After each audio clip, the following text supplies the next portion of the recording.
بسم اللہ الرحمن الرحیم۔ شروع اللہ کا نام لے کر جو بڑا مہربان نہایت رحم والا ہے۔ والعصر ان الانسان لفی خسر الا الذین آمنوا وعملوا الصالحات وتواصوا بالحق وتواصوا بالصبر۔ عصر کی قسم کہ انسان نقصان میں ہے مگر وہ لوگ جو ایمان لائے اور نیک عمل کرتے رہے اور آپس میں حق پر چلنے کی تلقین اور صبر کی تاکید کرتے رہے۔ اعوذ باللہ من الشیطان الرجیم، بسم اللہ الرحمن الرحیم۔ الحمد للہ الذی لا یبلغ مدحتہ القائلون ولا یحصی نعماہ العدون ولا یؤدی حقہ المجتہدون، الذی لیس بصفتہ حد محدود ولا نعت موجود ولا اجل ممدود، فطر الخلائق بقدرته ونشر الریاح برحمته ووطد بالصخور میدان ارضه، جلت عظمت والصلاة والسلام على اشرف الانبیاء والمرسلین، مخاطب بطہ ویاسین مولانا ومولا الکونین، جد الحسن والحسین بالقاسم محمد،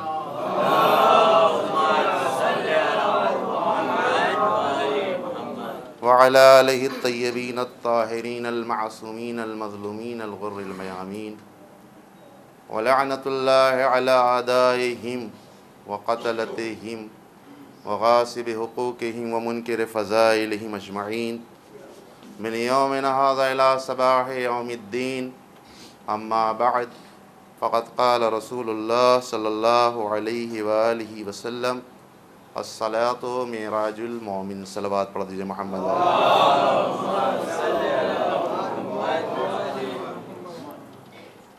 حضرات گرامی قدر، میں نے جس حدیث وافیہ کی تلاوت کا شرف حاصل کیا ہے، مرسل اعظم کی مشہور و معروف حدیث ہے جس میں پیغمبر یہ آواز دے رہے ہیں الصلاۃ معراج المومن، نماز مومن کی معراج ہے۔ اب آپ یہ سوچ رہے ہیں کہ مولانا پہلے اس سے قبل جو جمعہ ہوا تھا اس میں بھی نماز ہی سے متعلق کچھ باتیں کی تھی اور آج پھر نماز ہی سے متعلق عنوان بھی ہے اور گفتگو بھی ہے اپنے نوجوانوں کے نام۔ بزرگوں سے میں بہت ہی ادب کے ساتھ یہ گزارش کرتا ہوں کہ ان کو ساری معلومات ہے۔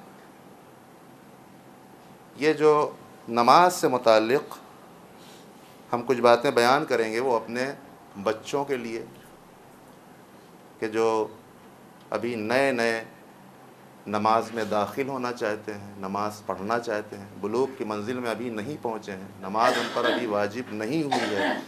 لیکن پھر بھی ذوق اور شوق کے ساتھ مسجدوں میں اپنے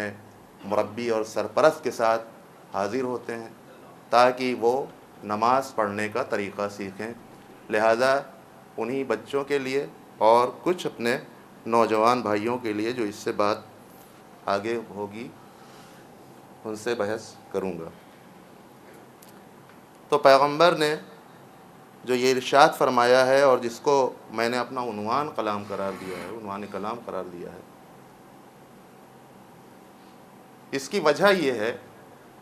ہمارے بچے سمجھ لیں کہ بار بار نماز ہی کے بارے میں کیوں گفتگو ہو رہی ہے۔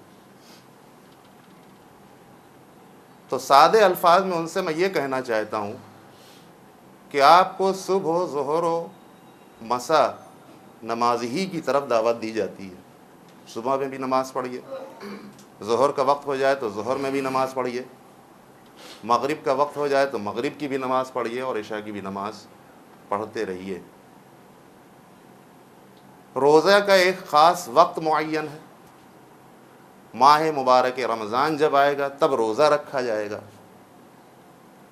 ورنہ بعض افراد اگر چاہیں تو مستحب بھی روزہ رکھ سکتے ہیں لیکن واجب نہیں ہے۔ وجوب کی منزل میں روزہ صرف ماہ مبارک رمضان میں ہے، اس لیے اس کے بارے میں زیادہ تفصیلی بحث نہیں کی جاتی۔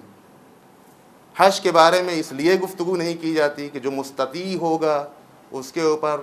عمر میں ایک مرتبہ واجب ہے، وہ بھی جب انسان کے اندر استطاعت پائی جائے گی تب واجب ہے، اگر مستطیع نہیں ہے تو واجب بھی نہیں۔ خمس سے متعلق بھی بحثیں ہوا کرتی ہیں کہ یہ ہر انسان پر فرض ہے اور واجب ہے اور اس کا ادا کرنا ضروری ہے، لہذا اس سے بھی بحث ہوتی ہے۔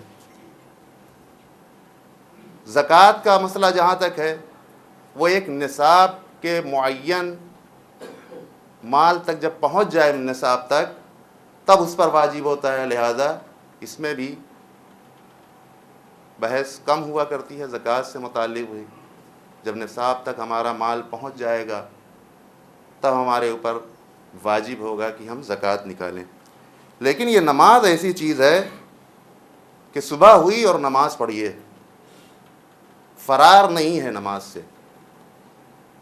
ظہر کا وقت آیا، کاروبار چھوڑیے، نماز پڑھنے کے لیے آ جائیے۔ ادھر سورج غروب ہوا اور نماز پڑھنے کے لیے مسجد میں یا اس جگہ پہ جہاں جماعت قائم ہو رہی ہے وہاں پہ حاضر ہو جائیے۔ اور پیغمبر نے عجیب تشویق کا جملہ فرمایا ہے کہ الصلاۃ معراج المومن، اگر اپنے کاروبار میں الجھ کر کے نماز نہ پڑھ سکو تو کم سے کم اس حدیث کو دیکھ کر کے تو نماز پڑھنے کا جو شوق اور جذبہ پیدا ہوگا کہ الصلاۃ معراج المومن، نماز مومن کی معراج ہے۔ تو جب نماز مومن کی معراج ہے عزیزان گرامی، تو ہمیں اس کے ذریعے سے شوق پیدا ہوگا، ہمارے اندر ذوق پیدا ہوگا کہ ہم نماز کو زیادہ سے زیادہ پڑھیں۔ اچھا، یہ تو واجبی نمازیں ہو گئی، اس کے بعد پھر دیکھیے کتنی نمازیں ہیں۔ مومن کی پہچان نماز شب، کوئی مشکل میں پریشان ہو، دقت میں زندگی گزار رہا ہو، نماز جعفر طیار، پریشانی ہے زیادہ، نماز سلمان فارسی، نماز جناب فاطمۃ الزہرا،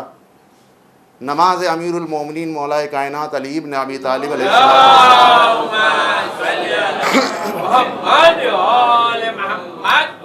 یعنی ساری مشکلات کا حل اسی نماز سے ہے۔ ہم اگر نماز پڑھیں گے تو دقتیں ہماری دور ہو جائیں گی، ہماری پریشانیاں ختم ہو جائیں گی، ہماری الجھنیں ختم ہو جائیں گی۔ لیکن شرط یہ ہے کہ جس طرح سے نماز پڑھنے کی ترغیب دلائی گئی ہے اس انداز سے ہم نماز پڑھیں۔ صرف شرعی اعتبار سے جو ہمارے اوپر واجب کی منزل ہے اس حد تک پڑھ کر کے ہم لوگ گزر نہ جائیں، بلکہ تشویق ہونی چاہیے، ترغیب ہونی چاہیے، کس انداز سے محو عبادت ہونا چاہیے کہ پروردگار عالم دیکھ کر کے راضی و خوشنود ہو جائے ہمارے اس عمل سے۔ لہٰذا ہم سبھی نماز پڑھتے ہیں، لیکن نماز میں بعض افراد شوق کی منزل میں ہوتے ہیں اور بعض افراد صرف سمجھتے ہیں کہ ہماری شرعی ذمہ داری ہے، تو نماز اگر ادا کر لیں گے تو شرعی ذمہ داری تو ادا ہو جائے گی، لیکن تقرب الہی جو ہم کو ملنے والا ہے وہ نہیں مل پائے گا۔ جنت تک تو ہم پہنچ جائیں گے کسی نہ کسی طرح، لیکن جنت کے بھی مدارج ہیں، جنت کے بھی مرتبے ہیں۔ جیسے دنیا میں عہدے کی کوالٹیز ہوا کرتی ہے، ویسے ہی جنت میں بھی جیسی ہماری عبادت ہوگی اس کے اعتبار سے جنت میں ہم کو جگہ ملنے والی ہے اور قصر ملنے والا ہے۔ چنانچہ روایت میں یہ ملتا ہے کہ ایک شخص کہ جو جنت تک تو پہنچ جائے گا اور وہ جنت کی نعمتوں سے محظوظ بھی ہوگا اور لذت بھی اٹھائے گا، لیکن اس کے باوجود آسمان کی طرف سے ایک نور ساطع ہوگا، تو یہ اپنے سر کو بلند کر کے جب اوپر دیکھے گا تو آواز دے گا کہ پروردگارا یہ کیسا نور ہے کہ جس کے ذریعے سے ہماری آنکھیں بھی خیرہ ہو رہی ہیں، قریب ہے کہ ہماری آنکھ کی بینائی بھی چلی جائے اس روشنی کے ذریعے سے اور نور کے ذریعے سے۔ تو آواز آئے گی کہ یہ تمہارا فلاں بھائی مومن تھا جو نماز پڑھا کرتا تھا، تو یہ شخص خود آواز دے گا کہ پروردگار ہم لوگ تو ساتھ میں آیا کرتے تھے نماز پڑھنے کے لیے، ساتھ ساتھ نمازیں پڑھا کرتے تھے، لیکن یہ اس کو اتنا عرفہ منزل کیسے مل گئی، اس کو اتنی بلندی کیسے حاصل ہو گئی تو قدرت کی آواز آئے گی، وحی ہوگی کہ تم کو نہیں معلوم، تم بھی نماز پڑھتے تھے، یہ بھی نماز پڑھتا تھا، لیکن تمہاری نماز پڑھنے میں اور اس کی نماز پڑھنے میں بہت بڑا فرق تھا۔ تم جو نماز پڑھا کرتے تھے وہ صرف واجب ادا کیا کرتے تھے، لیکن یہ واجب کے ساتھ ساتھ مستحب کا بھی پابند تھا، لہذا اس کو یہ درجہ دیا گیا ہے۔ تم روزہ رکھتے تھے اور یہ بھی روزہ رکھتا تھا، لیکن تمہارے روزہ رکھنے میں اور اس کے روزہ رکھنے میں زمین آسمان کا فرق ہے۔ تم صرف واجبی روزہ رکھتے تھے، لیکن یہ واجبی کے ساتھ ساتھ مستحبی روزے کا بھی پابند تھا، لہذا اس کا درجہ بلند ہے یہاں پر، اس کا درجہ عالی ہے یہاں پر، اس لیے کہ یہ بھوکا رہا کرتا تھا، پیاسا رہا کرتا تھا، اور اس کے بعد ہم کو یاد کیا کرتا تھا، ہمارے ذکر کو اپنی زبان پہ دہرایا کرتا تھا، لہذا اس کو اسی وجہ سے بلندی نصیب ہوئی ہے۔ لہذا عزیزان محترم، اس روایت کے ذریعے سے اپنے بچوں تک یہ پیغام دینا چاہتا ہوں، یہ میسج دینا چاہتا ہوں کہ ابھی سے ہم نوافل کے عادی ہو جائیں۔ جب ابھی سے ہم نوافل کے عادی ہو جائیں گے تو واجبات کے تو ترک ہونے کی کوئی گنجائش ہی نہیں ہے۔ ہم نافلہ نمازوں کو پڑھیں تاکہ اس کے ذریعے سے ہماری دنیا بھی سنور جائے اور آخرت میں بھی بہترین درجہ مل جائے۔ بعض لوگ یہ کہا کرتے ہیں کہ آپ مستقل مجالس اور تقاریر کو سنا کرتے ہیں، بڑے بڑے علماء اور ذاکرین خطاب کیا کرتے ہیں، آپ کو سنا کرتے ہیں، محظوظ ہوتے ہیں، ان میں سے کچھ باتوں کو آپ لے بھی لیا کرتے ہیں اور روزمرہ کی زندگی میں اس کو داخل کر لیا کرتے ہیں، جس کی وجہ سے ہم کو اور آپ کو کامیابی ملتی ہے۔ لیکن تاریخ گواہ ہے، اور یہاں پر جتنے ہمارے چھوٹے بھائی بیٹھے ہوئے ہیں اور نوجوان خصوصی طور پر جو بیٹھے ہوئے ہیں، اکثر سننے کو یہ ملتا ہے کہ یہ کہتے ہیں کہ ہماری دعائیں مستجاب نہیں ہوتی، ہماری دعائیں مقبول نہیں ہوتی، جتنی بھی نمازیں ہم سے کہی گئیں سب نمازیں ادا کرتے ہیں، لیکن ہماری نمازیں پڑھتے ہیں لیکن دعا مستجاب نہیں ہوتی، باب اجابت سے ہماری دعا ٹکراتی نہیں ہے۔ تو ان کی خدمت میں یہ عرض کرنا چاہتا ہوں کہ جب نمازوں کے ذریعے سے تمہاری دعائیں مستجاب نہ ہوں، جب امام بارگاہ میں جا کر کے توسل کرنے کے بعد بھی ہماری دعائیں مستجاب نہ ہوں، تو تاریخ بتاتی ہے کہ کچھ مواقع ایسے ہیں کہ جن پر ہمیں دعا کرنی چاہیے اور دعا اس جگہ پر مستجاب ہوتی ہے اور قبول ہوتی ہے۔ بزرگان مجھ سے بہتر جانتے ہیں کہ وہ کون کون سی جگہیں اور وہ کون کون سے مقامات ہیں کہ جہاں پر دعائیں مستجاب ہوا کرتی ہیں۔ علماء نے اس بات کی طرف اشارہ بھی فرمایا ہے۔ سب سے پہلی چیز یہ ہے کہ جب اذان ہو رہی ہو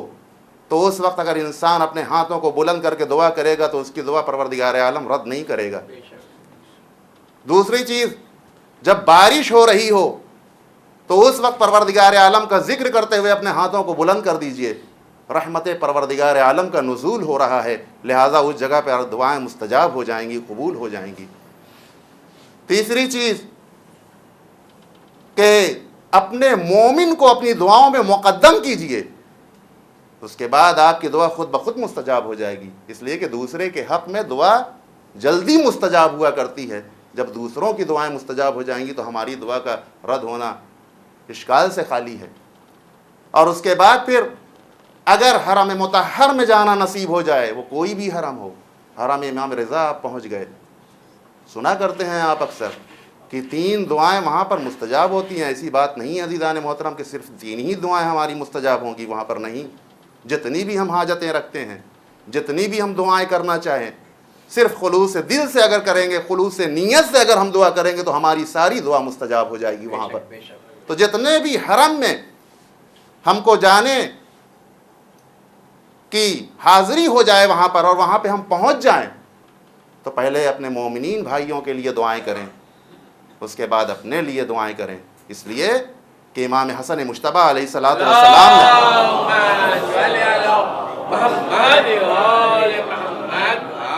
یہ ارشاد فرمایا ہے کہ ہم نے کبھی بھی اپنے ماں کو نہیں دیکھا کہ وہ اپنے لیے دعائیں کریں، ہمیشہ پڑوسیوں کے لیے دعائیں کیا کرتی تھیں، ہمیشہ دوسروں کے لیے دعائیں کیا کرتی تھیں۔ لہٰذا سیرت فاطمۃ الزہرا یہ ہے، صرف فاطمۃ الزہرا کی سیرت عورتوں کے لیے مخصوص نہیں ہے، بلکہ مردوں کے لیے بھی ہے ان کی سیرت۔ لہذا اس سیرت کو اگر ہم اپنا لیں گے تو یقین جانیے کہ دنیا و آخرت کی سعادت ہمیں نصیب ہو جائے گی۔ لہذا ہم دعائیں کرتے رہیں دوسروں کے لیے بھی، اپنے لیے بھی،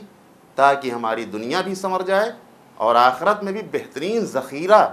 اور بہترین سرمایہ ہو سکے ہمارے لیے، جو ذریعہ نجات ہو۔ اور اس کے بعد پھر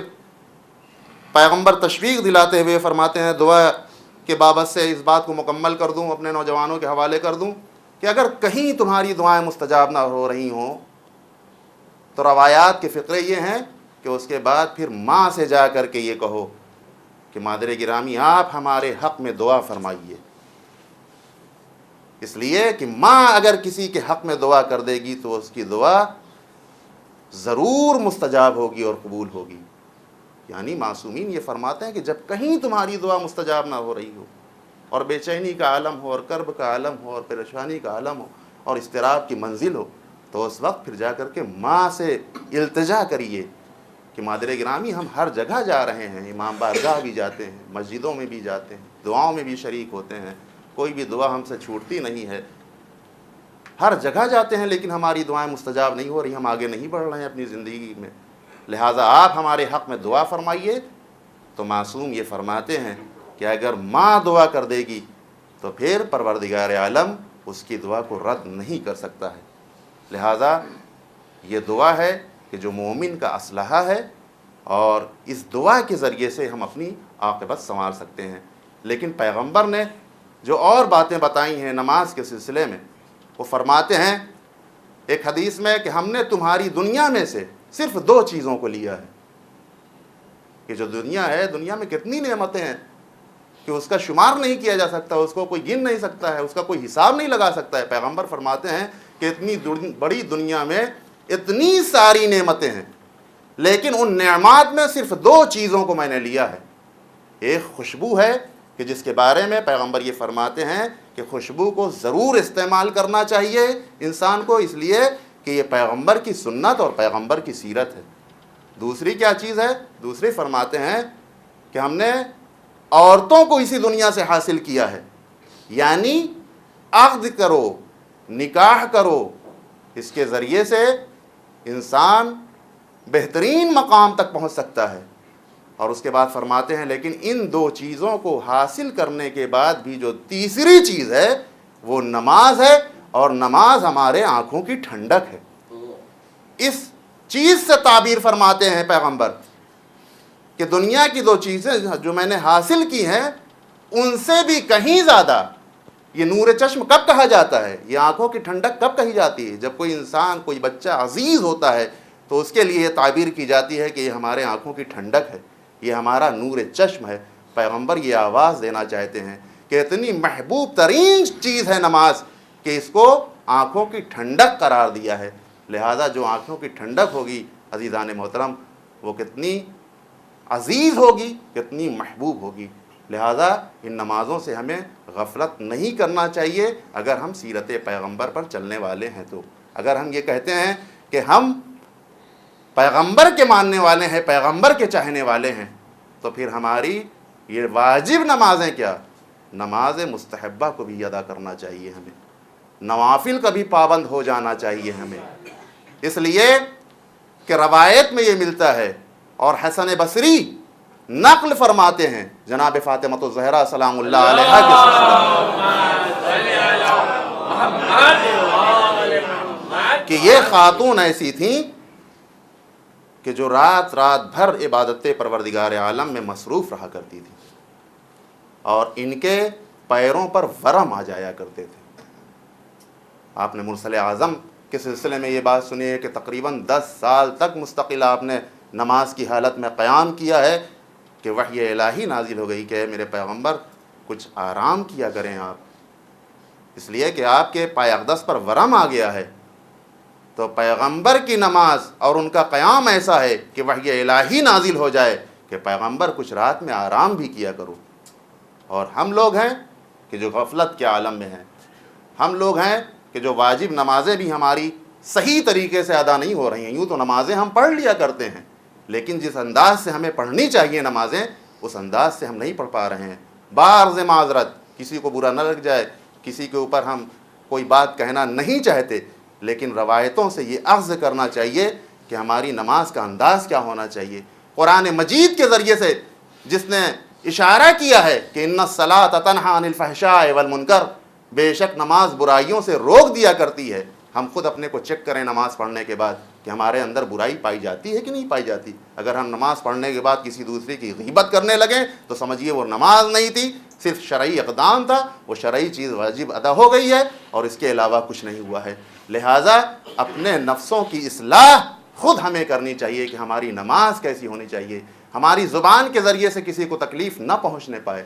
نماز بھی ہم پڑھیں، دوسروں کو تکلیف کا ذریعہ بھی بن جائیں تو یہ اچھی بات نہیں ہے. اس کا مطلب یہ ہے کہ جس طریقے سے ہم کو نماز پڑھنی چاہیے اس انداز سے ہم نے نماز کو نہیں انجام دیا اور اس انداز سے ہم نے نماز کو نہیں پڑھا. اور اس کے بعد پیغمبر ایک عجیب و غریب حدیث کی طرف اشارہ فرماتے ہیں اور وہ یہ کہتے ہیں اپنے ایک صحابی کو مخاطب کرتے ہوئے کہ ذرا یہ بتاؤ کہ اگر ایک نہر بہہ رہی ہو، ایک نہر جاری ہو اور اس نہر میں تم 5 مرتبہ غسل کرو تو کیا تمہارے جسم پر کسی طرح کی کوئی گندگی باقی رہ جائے گی؟ تو وہ صحابی کہتا ہے نہیں یا رسول اللہ، اگر ہم 5 مرتبہ غسل کریں گے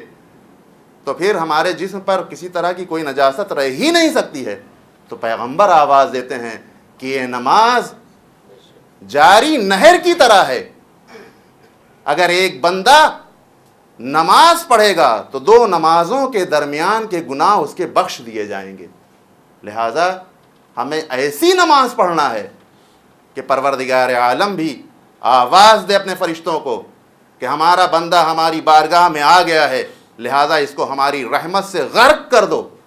اور یہ ہماری رحمت میں بالکل ڈوب جائے، اس کو اس انداز میں کر دو. تو عزیزان محترم، روایات اور حدیث اور قرآن کی روشنی میں ہم ایسی نمازیں پڑھیں کہ پروردگار عالم کی رضا حاصل ہو جائے. اور جس کو رضا پروردگار عالم حاصل ہو جائے گی، یقین جانیے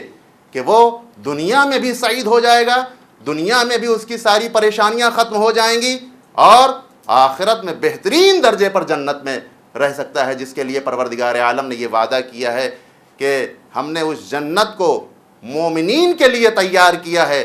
کہ جو راتوں رات اٹھ کر کے نمازیں پڑھا کرتے ہیں، صبح کے وقت اٹھ کر کے استغفار کیا کرتے ہیں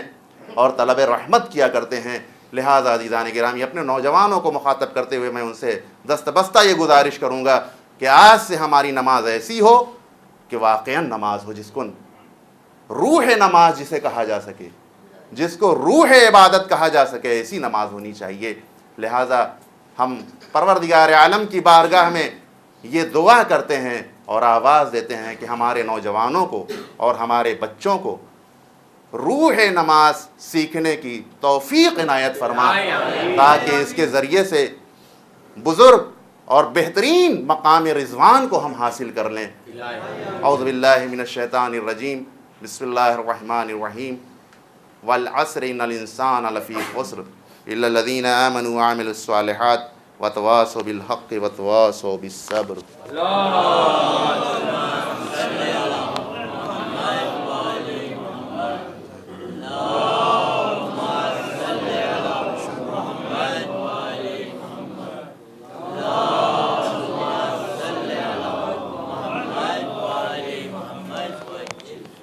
اعوذ باللہ من الشیطان الرجیم، بسم اللہ الرحمن الرحیم.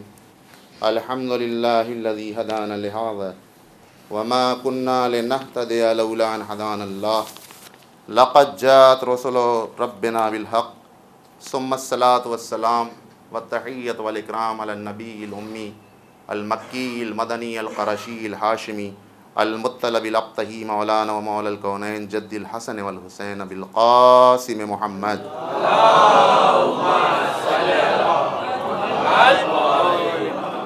وعلى آلہ الطیبین الطاہرین المعصومین المظلومین الغر المیامین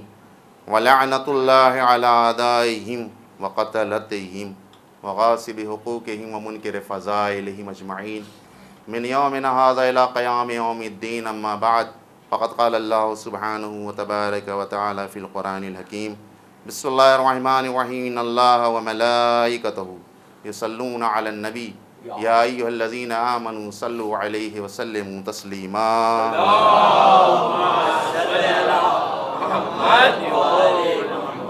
اللہم صل علی سید المرسلین وشفیع المذنبین نبینا محمد صلی اللہ علیہ وعلی امام المسلمین علی امیر المومنین علی ابن ابی طالب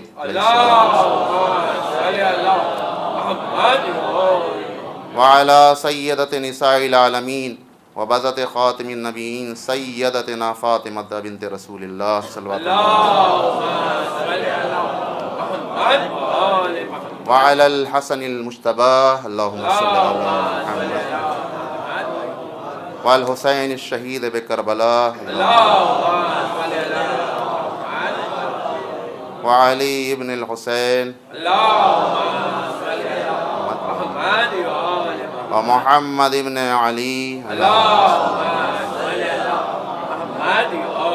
وجعفر ابن محمد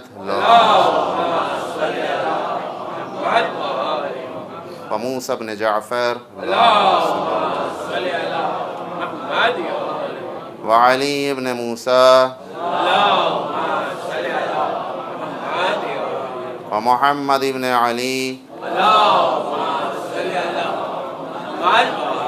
وعلی ابن محمد والحسن ابن علی علیہ السلام اللہم صلی علی مولانا صاحب الزمان اللہم صلی علی محمد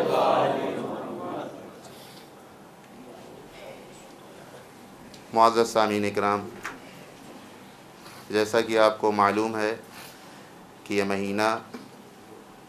دو معصوم شخصیتوں سے وابستہ ہے، جس میں پہلی شخصیت بذات رسول ہمارے نبی کی اکلوتی بیٹی، جس کی شہادت کے سلسلے میں دو روایتیں ہیں۔ اگر 75 دن کی روایت مانے تو 13 جمادی الاول، اور اگر 90 دن والی روایت کو تسلیم کریں تو 3 جمادی الثانیہ شہادت عظمیٰ ہے، جس کو ہم لوگ ایام فاطمیہ کے نام سے جانتے ہیں اور یاد کرتے ہیں، اور بی بی کے مناقب و فضائل و مصائب کو مومنین کے سامنے اور دنیا والوں کے سامنے پیش کر کے یہ آواز دیتے ہیں کہ رسول کی اکلوتی بیٹی کتنی مظلومہ تھی۔ اور دوسری، اس معصوم شخصیت سے یہ مہینہ منسوب ہے کہ جو زین العابدین سید الساجدین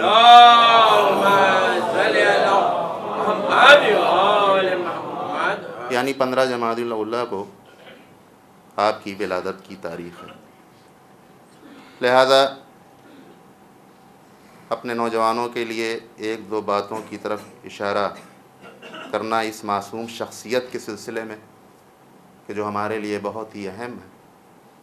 جنہوں نے نماز پڑھنے کا سلیقہ ہمیں سکھایا، سجدہ کرنے کا انداز ہمیں بتلایا، جس کے بارے میں ہم نے روایتوں میں یہ دیکھا ہے کہ آپ کے 500 درخت تھے، کھجور کے 500 درخت تھے، اور ہر درخت کے نیچے 2 رکعت نماز آپ ادا کیا کرتے تھے شکرانے کے طور پر۔ آپ اس سے اندازہ لگائیے کہ کتنی نمازیں آپ نے پڑھی ہوں گی۔ یوں ہی سید الساجدین لقب نہیں مل گیا، یوں ہی زین العابدین عبادت گزاروں کی زینت آپ کا لقب نہیں ہو گیا۔ ایک مشق کی ہے، ایک تمرین کی ہے، ایک درس دیا ہے اپنے چاہنے والوں کے لیے کہ صرف یہ نہ کہو زبان سے کہ ہم چاہنے والے ہیں، تمہارے اعمال، تمہارے افعال، تمہارے کردار سے یہ پتہ چلنا چاہیے کہ یہ امام کا چاہنے والا ہے، یہ امام کے شیدائی ہیں۔ لہذا عزیزان گرامی، وہ روایت آپ کے ذہن میں محفوظ ہوگی، اس لیے کہ علماء کی زبانی آپ نے سنی ہے۔ صرف اپنے نوجوان بھائیوں کے جو ذہن میں ایک اشتباہ ہے اس کو دور کرنے کے لیے اس روایت کو میں بیان کرنا چاہتا ہوں۔ اور وہ یہ کیا ہے، آپ نے یہ سنا ہے کہ جس نے آپ کی کفالت کی ماں نہیں تھی، اس لیے کہ روایتوں میں اختلاف ہے کہ آپ کی ماں 10 دن کے بعد اس دنیا سے رخصت ہو گئیں، اور کچھ لوگ کہتے ہیں کہ 15 دن کے بعد رخصت ہو گئیں۔ لیکن یہ سچ ہے اور حقیقت ہے کہ امام کی والدہ گرامی کہ جن کا نام جناب شہربانو تھا، ان کا انتقال آپ کے بچپنے ہی میں ہو گیا تھا، یہ حقیقت ہے۔ لیکن جس نے آپ کی کفالت کی تھی، پرورش کی تھی، وہ بھی ماں کے طور پر تھیں، اور امام آپ کو ماں تسلیم کرتے تھے۔ لیکن روایت میں جو اشارہ کیا گیا ہے وہ یہ ہے کہ کبھی بھی جناب زین العابدین اپنی ماں کے ساتھ کھانا کھانے کے لیے نہیں بیٹھے۔ سب سے سنا کرتے ہیں آپ ذاکرین کی زبان میں۔ ایک اشتباہ ہمارے نوجوانوں کے ذہن میں آ سکتا ہے کہ حسنین کی سیرت یہ ہے کہ کبھی بھی ماں کے علاوہ کھانا نہیں کھایا، ہمیشہ ماں کے ساتھ بیٹھ کر کے دسترخوان پہ کھانا کھایا۔ اور یہ سید سجاد کی زندگی ہے اور ہسٹری ہے کہ آپ نے کبھی بھی اپنے ماں کے ساتھ کھانا نہیں کھایا، جس نے تربیت کی تھی آپ کی، جس نے پرورش کی تھی۔ تو ہمارا نوجوان مشتبہ ہو سکتا ہے، کہے کہ یہ کیسی سیرت ہے کہ ایک امام کی سیرت یہ ہے کہ ہمیشہ ماں کے ساتھ کھانا کھایا، اور ایک امام کی سیرت یہ ہے کہ ماں کے ساتھ کھانا کبھی نہیں کھایا۔ تو اس اشتباہ کو دور کرنے کے لیے اپنے نوجوانوں کے حوالے یہ بات کرنا چاہتا ہوں کہ واقعاً جو آپ نے ذاکرین کی زبانی سنی ہے وہ سچ ہے کہ امام سید سجاد نے کبھی بھی ماں کے ساتھ کھانا نہیں کھایا، اور اس کی وجہ یہ ہے کہ امام خود معصوم ہے، لیکن جس نے آپ کی تربیت کی ہے وہ غیر معصومہ ہے۔ اب لوگ یہ کہہ دیا کرتے ہیں کہ اس لیے بیٹھ کر کے کھانا نہیں کھایا امام نے کہ امام کا ہاتھ نعوذ باللہ اس طرف بڑھ سکتا تھا کہ جس طرف ان کی ماں کا ہاتھ بڑھے، جس لقمے کو اٹھانا چاہتی ان کی ماں، اس کی طرف سید سجاد بڑھا دیں اپنا ہاتھ۔ ایسا نہیں ہے، اس لیے کہ امام معصوم ہے۔ صرف اپنے ماں کی اہمیت کو اجاگر کرنے کے لیے کہ ہم تو معصوم ہیں، ہم کو معلوم ہے کہ ہمارے لیے کون سا لقمہ ہے، لیکن ہماری ماں غیر معصومہ ہے، اس کو یہ نہیں معلوم کہ ہمارے لقمہ کون سا ہے اور ہمارے بیٹے امام کو لقمہ کون سا ہے، لہٰذا وہ ہمارے لقمے کی طرف اپنے ہاتھوں کو بڑھا سکتی ہیں۔ لہٰذا ہم دسترخوان پر نہیں بیٹھتے تھے، پرہیز کیا کرتے تھے تاکہ ماں کی توہین نہ ہونے پائے، جس نے تربیت کی ہے اس کی اہانت نہ ہونے پائے۔ لیکن یہاں معاملہ کیا ہے، یہاں معصومہ فاطمۃ الزہرا خود بھی معصومہ ہے،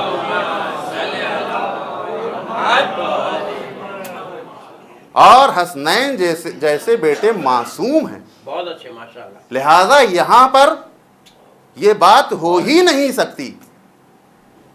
کہ معصومہ جس لقمے کو چاہیں ادھر حسنین کا ہاتھ بڑھ جائے،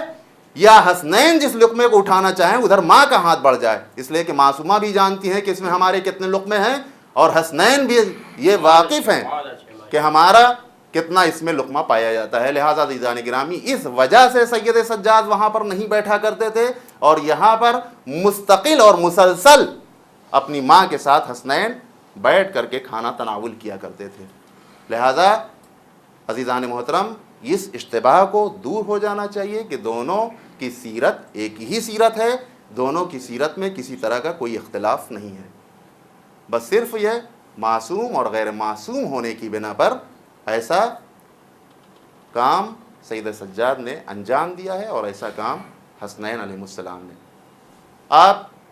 فاطمہ معصومیہ کے ایام میں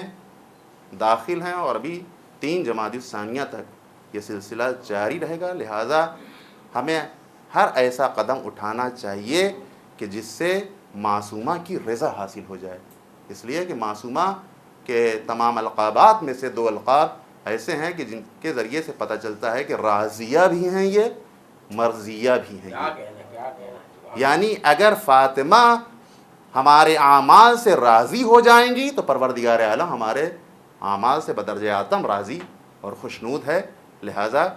فاطمہ کی رضا اللہ کی رضا ہے اور فاطمہ کا غضب اللہ کا غضب ہے۔ لہذا ہم فاطمۃ الزہرا کی سیرت پر عمل کریں۔ بس 1-2 روایت کی طرف اشارہ کرنا ہے، اور چونکہ میں اس بات کا عادی ہوں کہ ان کے اس طرح کے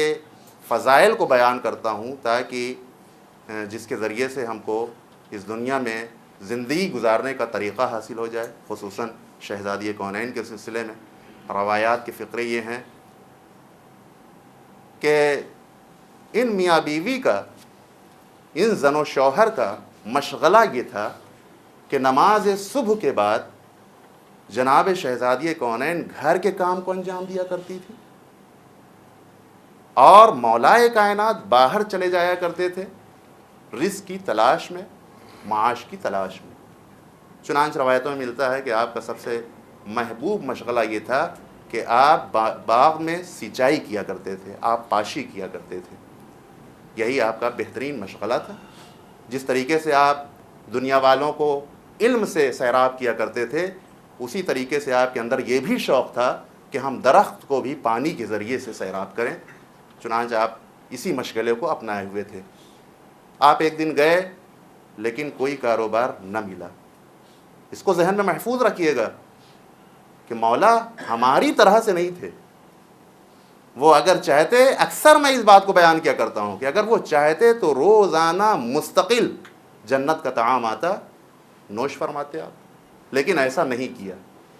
بلکہ ہمیشہ کوشش یہ کی کہ اپنے قوت بازو سے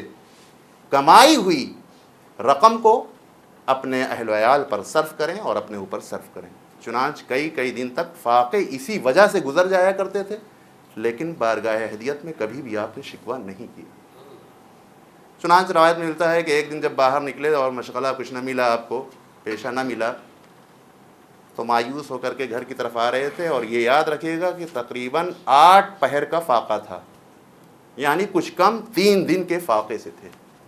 3 دن کا فاقہ معمولی فاقہ نہیں ہوتا ہے۔ جو لوگ روز عاشورہ فاقہ رکھتے ہیں ان کو معلوم ہے کہ فاقے کی کیا اہمیت ہے اور فاقے میں کیا جسم پر اثر ہوتا ہے۔ لہذا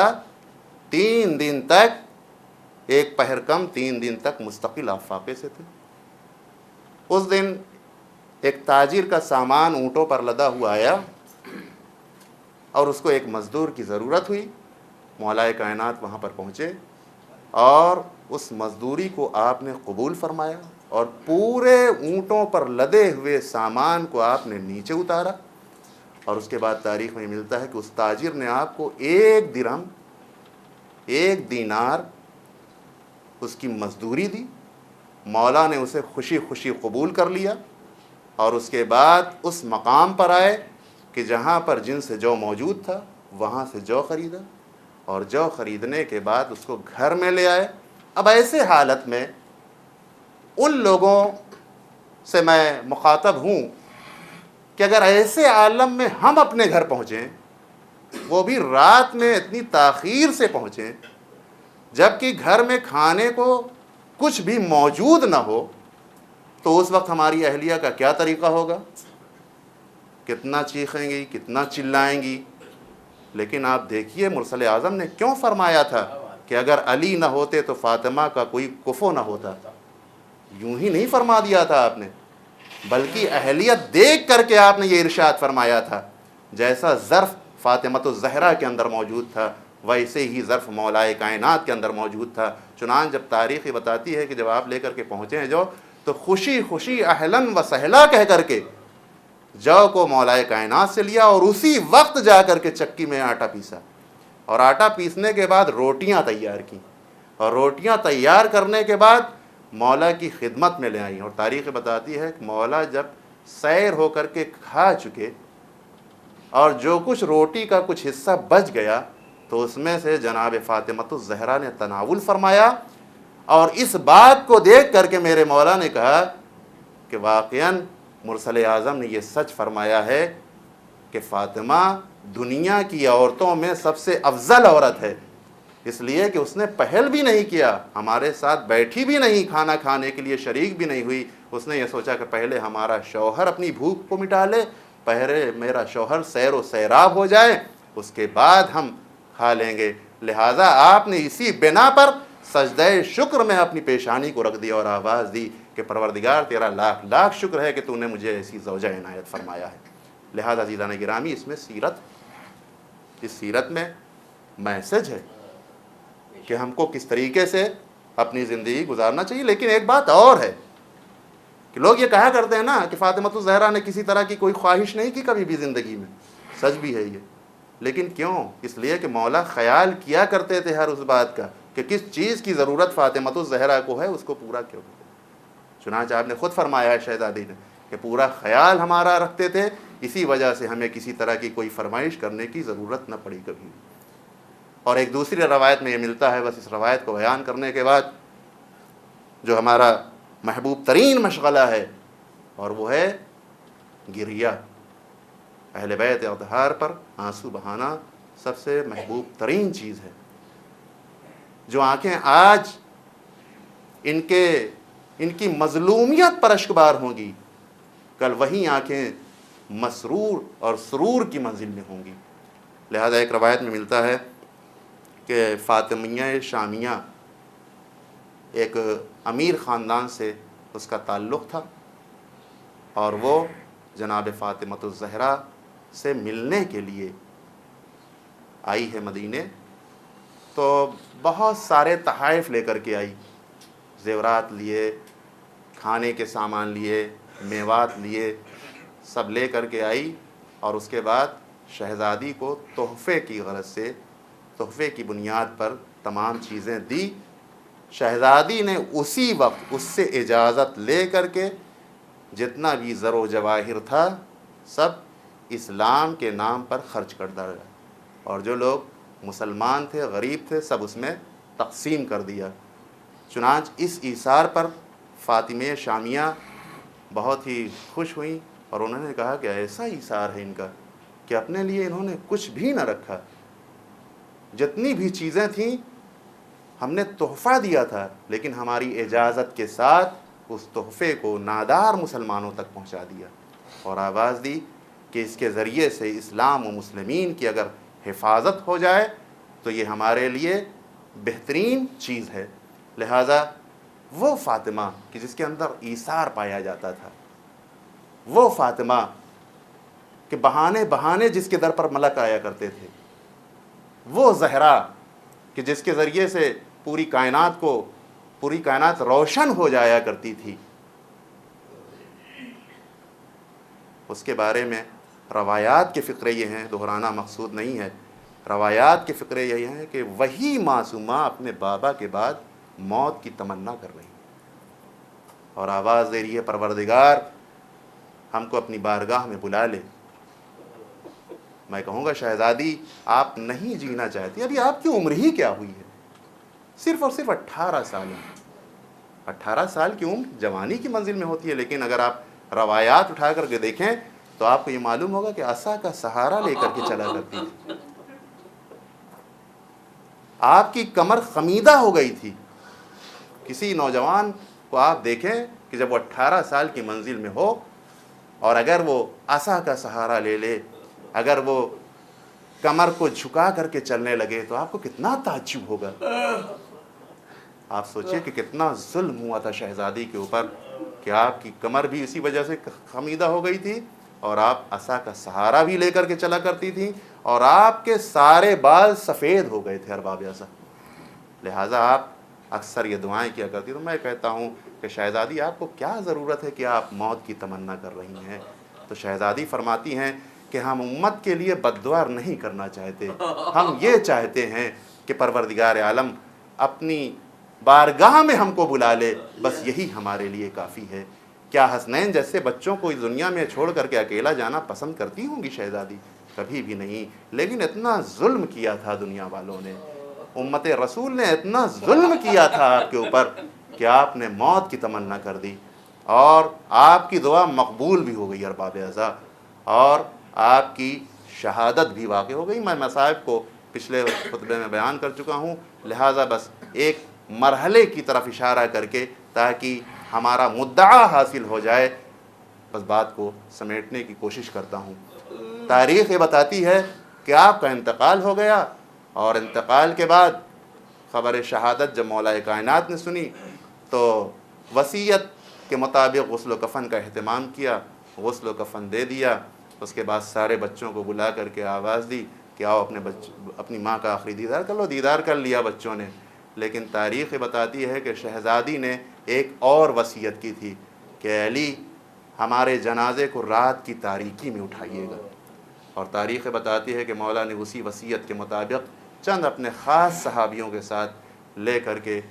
اس تابوت کو لے کر کے چلے ہیں۔ کدھر چلے؟ جنت البقیع کی طرف آئے۔ اور روایات کے فقرے یہ ہیں کہ جب قبر میں فاطمہ معصومہ کو دفن کرنے کی غرض سے اتارنے لگے تو ایک مرتبہ 2 ہاتھ برآمد ہوئے اور آواز دی کہ لا علی ہماری پارے جگر کو ہمارے حوالے کر دو۔ لیکن تاریخ بتاتی ہے کہ مولا نے جب جنازہ ان کے حوالے کیا تو لب پر ایک جملہ کہا کہ یا رسول اللہ، جب آپ نے امانت دی تھی